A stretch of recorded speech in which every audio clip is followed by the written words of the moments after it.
మన ప్రాంతంలో బౌద్ధానికి అంబేద్కరిజానికి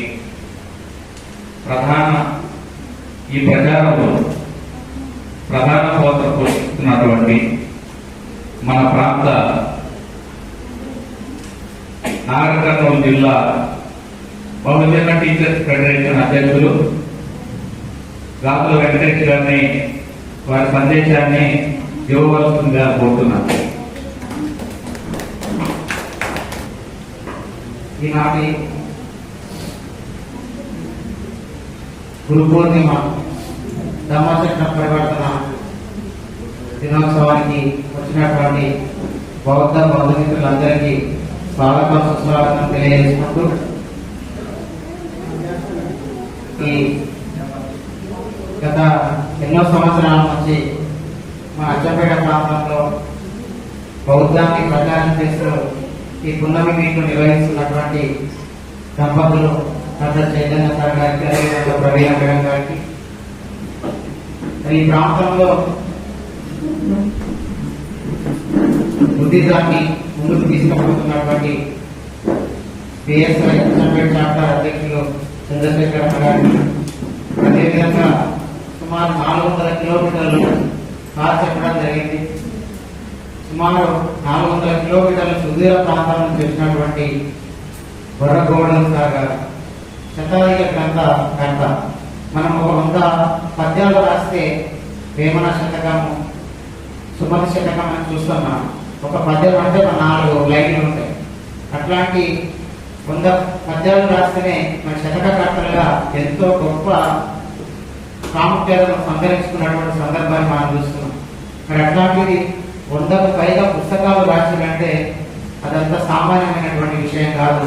అది కూడా ఈ సమాజాన్ని చైతన్యం చేయడం కోసం అంబేద్కరిజం పైన, బుద్ధిజం పైన, బహుజనవాదం పైన అన్ని పుస్తకాలు రాయడం చాలా గొప్పమైనటువంటి విషయం. ఎందుకంటే అక్షరం అనేది నశించనిది. 100,000 లక్షల సంవత్సరాలు మారినా కూడా ఆ అక్షరం అనేది 1,00,000 మెదళ్లను, 1,000 మెదళ్లను మరి కదిలిస్తూ ఉంటది. మరి అట్లాంటి గొప్ప కార్యక్రమాన్ని మరి చేపట్టినటువంటి బొర్రగౌడన్ సార్ గారికి ప్రత్యేకంగా ధన్యవాదాలు, బుద్ధవందనాలు తెలియజేస్తున్నాం. వాస్తవానికి ఈ కార్యక్రమానికి చాలా పెద్ద ఎత్తున మన సమాచారం ఇచ్చి రప్పించే ప్రయత్నం చేయడం జరిగింది. వాస్తవానికి అనుకున్నంత స్థాయిలో రానందుకు పర్సనల్గా నేను కూడా కొంత చింతిస్తున్నానని తెలియజేస్తూ, ఇంకా సుదూర ప్రాంతం నుంచి కూడా వచ్చే వాళ్ళు ఉన్నారు సార్. మరి మన మీటింగ్ కాబట్టి రావడానికి ఆస్కారం ఉంది. ఇట్లా అందరం కూడా ఒక 20-30 సంవత్సరాలు వెళ్తే మరి చాలా ఆర్థికంగా, సామాజికంగా ఎన్నో ఇబ్బందులు పడేటువంటి రోజులు ఉన్నాయి. సరైనటువంటి తినడానికి, మరి కట్టుకోవడానికి, ఉండడానికి కనీస అవసరాలు లేనటువంటి మనకు ఈ రోజు ఇంత గర్వంగా ఈ అచ్చంపేట నడిబొడ్డులో మరి ఇట్లా నిలబడి మాట్లాడుతున్నాం. ఇట్లా నిలబడి ఇంత గౌరవంగా ఉన్నామంటే మన బాబాసాహెబ్ అంబేద్కర్ చేసినటువంటి త్యాగాలు మనందరికీ తెలుసు. ఆయన మనందరి కోసం సొంత 4 పిల్లల్ని పోగొట్టుకున్నటువంటి పరిస్థితులు మనం చూసినాం. తన భార్యను కూడా మరి త్యాగం చేసినటువంటి పరిస్థితి చూసినాం. ఇంత త్యాగం చేసినటువంటి బాబాసాహెబ్ అంబేద్కర్ గారు మనకు సర్వహక్కులు రాజ్యాంగం ద్వారా కల్పించినటువంటి బాబాసాహెబ్ అంబేద్కర్ గారు ఆయన పోరాటాలన్నీ కూడా మనకు తెలుసు. మన కోసమే ఆయన పోరాటం చేసినటువంటి సందర్భం. ఆయన పోతూ 1956 అక్టోబర్ 14న నాగపూర్ దీక్ష భూమిలో బుద్ధిజం సుమారు 5-6 లక్షల మందితోటి బౌద్ధ మార్గాన్ని తీసుకోవడం జరిగింది. అది ఆయన వ్యక్తిగతమైనటువంటి కార్యక్రమం కాదు. అంటే మన భారతదేశంలో ఉన్నటువంటి ఈ అసమానతలను, అంతరాలను, అన్యాయాలను వీటన్నిటిని రూపమాపాలంటే బౌద్ధమే శరణ్యం అని చెప్పి అన్ని గ్రంథాలను అధ్యయనం చేసి 1935 యోలా సమావేశంలో ప్రకటించిన బాబాసాహెబ్ అంబేద్కర్ నేను వేరే ధర్మంలోకి పోతానని ప్రకటించిన బాబాసాహెబ్ అంబేద్కర్ 1956 అంటే సుమారు 20 సంవత్సరాలు అధ్యయనం చేసి ఈ బౌద్ధమే ఈ భారతదేశంలో ఉన్నటువంటి అందరికి విముక్తి కలిగిస్తుంది, అందరికి సమాన అవకాశాలు కల్పిస్తాయని మరి ఆయన గ్రహించి మరి బౌద్ధ మార్గాన్ని మనకు సూచించడం జరిగింది. నిజంగా బాబాసాహెబ్ అంబేద్కర్ గారు ఇంకా ఒక 5-6 సంవత్సరాలు 10 సంవత్సరాలు ఉండుంటే మనందరం కూడా ఆల్రెడీ మన నాన్నలే మన తల్లులే మరి బౌద్ధంలోకి వెళ్ళేటువంటి పరిస్థితి ఉంది. కానీ 1956 అక్టోబర్ 14న బాబాసాహెబ్ అంబేద్కర్ బౌద్ధం తీసుకున్నట్లయితే మరి డిసెంబర్ 6లోనే మరి బాబాసాహెబ్ అంబేద్కర్ మన నుంచి దూరం కావడం జరిగింది. మరి మన కోసం సర్వస్వం త్యాగం చేసి మనకు అన్ని హక్కులు కల్పించి మరి బాబాసాహెబ్ అంబేద్కర్ గారు బౌద్ధ మార్గాన్ని చూపించి మరి 2 నెలల్లోనే మన నుంచి దూరం కావడం జరిగింది. మరి బాబాసాహెబ్ అంబేద్కర్ వారసులుగా మనం నిజమైన వారసులుగా మనం ఫీల్ అయితే మన చూపినటువంటి మార్గం బౌద్ధ మార్గంలో మనందరూ కూడా ఖచ్చితంగా మరి వెళ్లాల్సినటువంటి అవసరం ఉందని ప్రతి ఒక్కరిని ఈ సందర్భంగా మరి రిక్వెస్ట్ చేస్తున్నాము.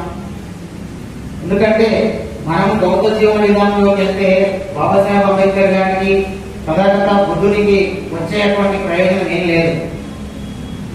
మనమే సొంతంగా ఆ భావజాలంతో ఆ విధానంతో జీవన విధానంతో ఫస్ట్ బెనిఫిషియర్ మనమే అవుతాం. బెస్ట్ ఎగ్జాంపుల్ నేనే 2014 వరకు నాకు ఈ భావజాలం పెద్దగా తెలియదు. కానీ బిఎస్ఐ అప్పుడే మనకి ఇక్కడ ఏర్పాటు కావడం జరిగింది. ఆ బిఎస్ఐలో నన్ను ఒక మెంబర్గా మరి ఫెడరల్గా తీసుకోవడం జరిగింది. ఆ రోజు మేము ఈ బుద్ధుడు చూపినటువంటి మార్గము బాబాసాహెబ్ అంబేద్కర్ చూపినటువంటి మార్గంలో పయనిస్తామని మాతోటి ప్రమాణం చేయించడం జరిగింది. ఏదైతే బాబాసాహెబ్ అంబేద్కర్ బుద్ధుడు చెప్పినటువంటి నియమాలు ఉన్నాయో పంచశీల కానీ అష్టాంగ మార్గం దశపారణతులు కానీ అది ఇప్పటి వరకు మేము మా శాయశక్తులుగా వీలైనంత వరకు మేము వాటిని పాటిస్తున్నాం. తద్వారా మా కుటుంబము నేను అన్ని రకాలుగా ఆనందకరంగా ఉన్నాము, నలుగురికి ఆదర్శంగా ఉన్నామంటే అది బాబాసాహెబ్ అంబేద్కర్ గారు బుద్ధుడు చూపినటువంటి మార్గం. కాబట్టి మనందరం కూడా బుద్ధుడు చూపినటువంటి మార్గంలోకి మరి వెళ్ళాల్సినటువంటి అవసరం ఉంది. ఇక్కడ ఏది మనము కులాలు మతాలు ప్రాంతాలు ఆడ మగ చేయడం అవసరం లేదు. బుద్ధుడు చెప్పింది ఏంటి? వాస్తవాన్ని వాస్తవంగా తెలుసుకోమన్నాడు. అందులో కులం ఎక్కడుంది, మతం ఎక్కడుంది? బుద్ధుడు చెప్పింది ఏంటి? ఈ ప్రపంచంలో ప్రతి ఒక్కరికి దుఃఖం ఉంది. గొప్ప వ్యక్తులకైనా మామూలు వ్యక్తులకైనా ఇంకా డబ్బు సంపాదించే వాళ్ళకైనా కూడా దుఃఖం అనేది ఉన్నది. ఆ దుఃఖానికి కారణం ఉన్నది. ఆ దుఃఖాన్ని మనం నివారించవచ్చు. ఆ దుఃఖానికి నివారణ మార్గం ఉన్నది. అదే అష్టాంగ మార్గం అని మరి తాను జ్ఞానం ద్వారా తన మనసుని ఏకాగ్రత పరిచి పొందినటువంటి జ్ఞానాన్ని జ్ఞానోదయం పొందినటువంటి విషయాలను తన యొక్క 5 శిష్యులకు మొట్టమొదటిసారిగా అందించిన రోజే ఈ గురు పూర్ణిమ. దాన్ని మనం ధర్మచక్ర పరివర్తన చెప్తున్నాం. సార్ కూడా రెగ్యులర్గా చాలా డీప్ గా సార్ మనకు చెప్తారు. ఎందుకంటే మనం రెగ్యులర్ గా మనందరం కూడా కలుసుకుంటున్నాం కాబట్టి. సార్ యూట్యూబ్ ఛానల్ ఉంది, బర్రా గోవర్ధన్ డైరెక్ట్ కొడితే యూట్యూబ్ ఛానల్ వస్తుంది. ఆ యూట్యూబ్ ఛానల్ ని మేము ఎప్పుడూ సబ్స్క్రైబ్ చేసుకున్నాం. సార్ చెప్పే విషయాలన్నీ కూడా జాతక కథలు, మన పిల్లలకు ఏది మంచి ఏది చెడు అని ఒక నైతిక విలువలు బోధించడానికి సార్ జాతక కథల రూపంలో కూడా అక్కడ మనకు అందిస్తున్నారు. కాబట్టి ఇక్కడ వచ్చినటువంటి వాళ్ళందరూ కూడా ఆ యూట్యూబ్ ఛానల్ ని సబ్స్క్రైబ్ చేసుకోవాలని, దాంతోపాటు మన పక్క వాళ్ళందరికీ కూడా షేర్ చేసి వాళ్ళని కూడా సబ్స్క్రైబ్ చేసే విధంగా చూడాలని సందర్భంగా రిక్వెస్ట్ చేస్తున్నాం. దాంతోపాటు బుద్ధభూమి పత్రిక మరి బౌద్ధ భావజాలాన్ని స్ప్రెడ్ చేసే క్రమంలో బుద్ధభూమి పత్రిక ఉంది. దాని సార్ సంపాదనలో కూడా వ్యవహరిస్తున్నారు. ఇట్లా ఈ బౌద్ధ ప్రచారం కోసం సార్ జీవితాన్ని మరి త్యాగం చేయడం జరిగింది. వాస్తవంగా మనం మాట్లాడుకోవాలంటే సార్ జీవితం మొత్తము ఈ ప్రచారం చేయడానికి, బౌద్ధాన్ని ప్రచారం చేయడానికి, అంబేద్కరిజం ప్రచారం చేయడానికి సార్ యొక్క తన జీవితాన్ని మొత్తం కూడా మరి కేటాయించడం జరిగింది. సార్ చెప్పినటువంటి ఒక రీల్ బాగా వైరల్ అయింది. మనం తినే ప్రతి మెత్తు పైన బాబాసాహెబ్ అంబేద్కర్ యొక్క 4 పిల్లల యొక్క చనిపోయి వాళ్ళ పేర్లు ఉన్నాయి. అది మనం ఖచ్చితంగా గుర్తుపెట్టుకోవాలి. ఆ బాబాసాహెబ్ మనం అనుసరించాలి, బుద్ధుని అనుసరించాలి చెప్పినటువంటి వేల మంది లక్షల మంది చూడడం జరిగింది సార్. అట్లా బుద్ధిజమే కాకుండా సార్ అంబేద్కరిజము, బహుజనవాదము వీటన్నిటిని కూడా సార్ ప్రచారం చేయడం జరుగుతున్నది. మరి ఈ మధ్య కాలంలో సార్ కొంత అనారోగ్యం గురి కావడం, యాక్చువల్గా ఇది లాస్ట్ ఇయరే ఉండే ఆ సార్ మేము అనుకున్నాం లాస్ట్ ఇయర్ ఈ కార్యక్రమం ఉండే, కానీ సార్ అనారోగ్య కారణాల వల్ల సార్ రాలేకపోయారు. మరి ఈ రోజు ఇప్పుడు రావడం, సార్ కోలుకున్న తర్వాత ఇది ఫస్ట్ మీటింగ్ అని చెప్తున్నారు. సో కాబట్టి మనందరం కూడా చాలా అదృష్టవంతులం. మరి సారు మాట్లాడేది ఉంది కాబట్టి సారు చెప్పిన విషయాలన్నీ కూడా మనందరం కూడా స్వీకరించాలని, ఇక్కడ ఉన్నటువంటి వాళ్ళందరూ కూడా ఈ స్వీకరించినటువంటి విషయాలను ఒక్కొక్కరు ఒక 10 మందితోటి 100 మందితోటి పంచుకొని ఈ సమాజ బాగు కోసం మనవంతుగా ప్రయత్నం చేయాలని. ఎందుకంటే మన మహనీయులు ఎన్నో త్యాగాలు చేసారు. బుద్ధుడు, పూలే, అంబేద్కర్, సావిత్రిబాయి పూలే, పెరియారు, చాలా మంది, భాగ్యరెడ్డి వర్మ ఎన్నో త్యాగాలు చేసి ఎన్నో ప్రయత్నం చేసారు. కానీ ఈ రోజు మనం వాళ్ళ గురించి చెప్పుకుంటున్నాం కానీ చేస్తలేము. వారి గురించి చెప్పుకుంటే అవి మాటలుగానే మిగిలిపోతాయి.